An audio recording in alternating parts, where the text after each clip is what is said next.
So hello friends and welcome back to our channel.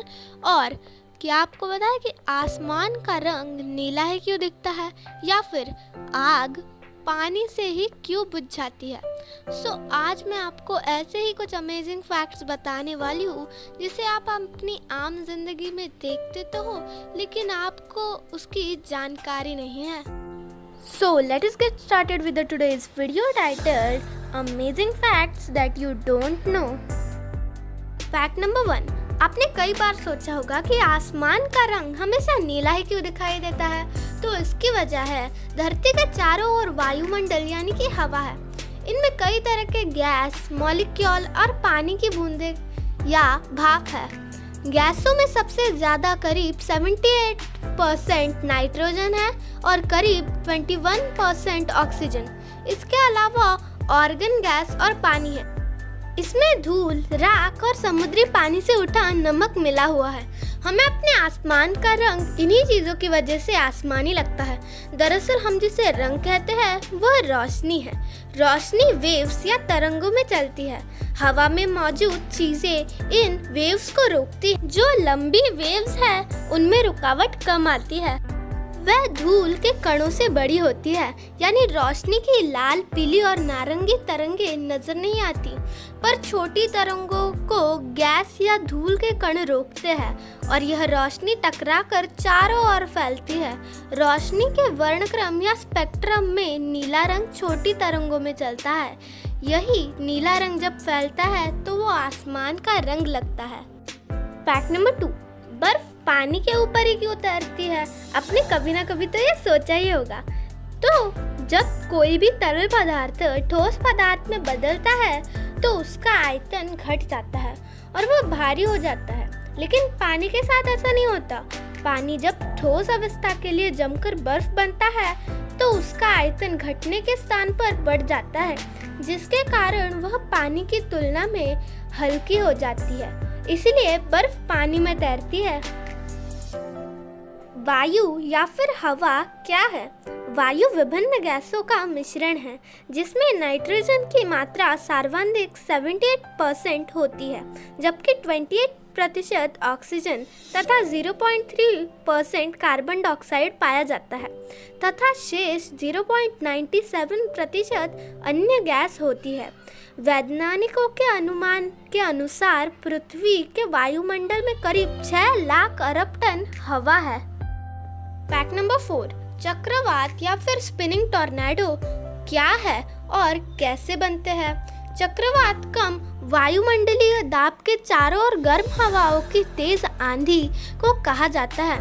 दक्षिणी गोलार्ध में इसे गर्म हवाओं का चक्रवात के नाम से जाना जाता है और ये घड़ी के सुई के चलने की दिशा में चलती है, जबकि उत्तरी गोलार्ध में इन गर्म हवाओं को हरिकेन या टाइफून कहा जाता है। ये घड़ी के सुई की विपरीत दिशा में चलती है। गर्म श्रेणियों के समुद्र में सूर्य की भयंकर गर्मी से हवा गर्म होकर कम वायु दाब के श्रेणी बना देती है। हवा गर्म होकर तेजी से ऊपर जाती है और ऊपर की नमी से संतुष्ट होकर संघनन से बादलों का निर्माण करती है। रिक्त स्थान को भरने के लिए नम हवाएं तेजी के साथ नीचे जाकर ऊपर आती है। फलस्वरूप ये हवाएं बहुत ही तेजी के साथ उस क्षेत्र के चारों तरफ घूम के घने बादल और बिजली कड़कने के साथ साथ मूसलाधार बारिश करती है। Fact number 5. शीशे में अपना प्रतिबिंब कैसे बनता है?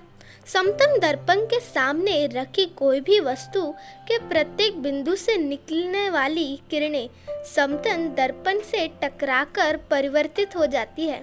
यह परिवर्तित किरणें अपसारी होती है, अर्थात आँख की ओर किसी भी बिंदु पर नहीं मिलती है, जबकि दर्पण के पीछे और बढ़ने पर किसी बिंदु पर मिल जाती है।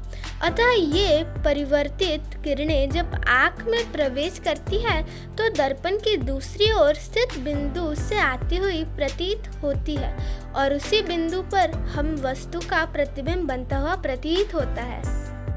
Fact number 6. आपने कभी ना कभी तो नोटिस किया होगा कि आपका एक पैर दूसरे पैर से बड़ा कैसे। यदि दोनों पैर को ध्यान से नापा जाए तो दायां पैर बाएं पैर की अपेक्षा से कुछ बड़ा दिखेगा। हमारे शरीर की रचना पूरी तरह से समान नहीं होती है। हमारा दिल बाईं ओर होता है और जबकि लीवर दाईं ओर। शरीर के अंदर संरचना पूरी तरह से संतुलन में नहीं होती। इसी के चलते दोनों तरफ के अंगों और हड्डियों का विकास भी समान नहीं होता। इसी असमान विकास के कारण हमारा दायां पैर बाएं पैर से कुछ बड़ा होता है। दाएं अंगों के विकास के बारे में कुछ वैज्ञानिकों का मानना है कि लगभग 96% व्यक्ति दाएं हाथ से व 4% व्यक्ति बाएं हाथ से काम करते हैं। दाएं अंगों से अधिक काम लेने से ही उनका विकास बाएं अंगों की तुलना में अधिक होता है।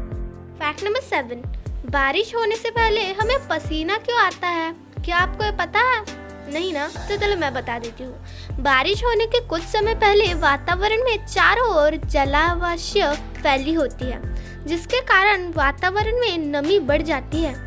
ऐसे में हमारे शरीर से निकला पसीना जल्द वाष्पित नहीं होता और वह देर तक शरीर पर बना रहता है। इसी कारण ठंड होने के बावजूद बारिश के पहले हमें पसीना आने का आभास होता है। फैक्ट नंबर 8, घोड़े खड़े खड़े क्यों सोते हैं? पुराने जमाने में घोड़े जंगलों में रहते थे, तब वो भेड़िए, बाघ जैसे जानवरों के आक्रमण से बैठे हुए या लेटकर सोते समय खुद को बचाने में असफल रहते थे। ऐसे में अपनी सुरक्षा के लिए उन्होंने खड़े होकर सोने की आदत डाल ली। घोड़ों की विशेषता ये है कि दिन भर वे मात्र 4 घंटे की ही नींद लेते हैं। फैक्ट नंबर 9, तितलियों के पंखों पर पाउडर जैसा पदार्थ क्या होता है? आपने कभी ना कभी तो सोचा होगा। तितली के पंख बड़ी महीन झिल्ली से बनते हैं, जिनमें बारीक नसों का जाल सा होता है। ये महीन झिल्ली हजारों नन्ही नन्ही पपड़ियों से भरी होती है। हर पपड़ी एक कोशिश का विस्तार है। जब आप तितली को पंख से पकड़ते हो तो आपके हाथ में जो पाउडर जैसा पदार्थ आता है वो ये पपड़ियाँ है। इसके 2 उपयोग है। पहला ये कि वो पंखों का रंग प्रदान करती है और दूसरा उनकी रक्षा करती है। फैक्ट नंबर 10, दोस्तों क्या आपको ये पता है कि इस दुनिया में सिर्फ 2% लोगों की आंखों का रंग ही हरा होता है? तो गाइस आज की वीडियो के लिए इतना ही, और अगर आपको ये वीडियो पसंद आया हो तो लाइक, सब्सक्राइब और शेयर करना बिल्कुल मत भूलना। और नीचे जो सब्सक्राइब का बटन दिख रहा है उसे दबाकर बाजू में रखे बेल आइकन को क्लिक करना भी मत भूलना। और हाँ, हमें इंस्टाग्राम पे फॉलो करना भी मत भूलना, लिंक डिस्क्रिप्शन बॉक्स में है। तब तक मैं मिलती हूँ आपको अगली वीडियो में, and thanks for watching. Bye.